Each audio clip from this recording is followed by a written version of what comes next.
Hi, kung naghahanap ka pa din ng Oppo A55, Oppo A16 at Oppo A16K, hindi na po siya available sa mga official store ni Oppo.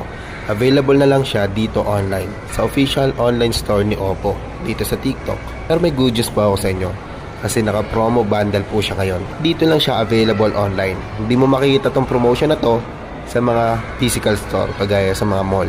May mga nakabundle po si Oppo kagaya ng Oppo A55 at Oppo Band 1. Kung di ka pa familiar kay Oppo Band 1, may full review po ako niyan. Nandyan lang po ang full video niya sa profile ko. Pwede mong i-search yung name ko, RSG Tommy 1. May categories naman dyan, kaya mabilis nyo po itong mahahanap. Panoorin nyo na lang po yun para malaman nyo na worth it talaga siya bilhin. Yung specs naman ni Oppo A55, simulan natin siya sa display na 6.51 inch HD Plus display. Processor naman na gamit niya ay Helio G35, 4GB of RAM plus 64GB of internal memory, 50 megapixel sa main camera, 2 megapixel para sa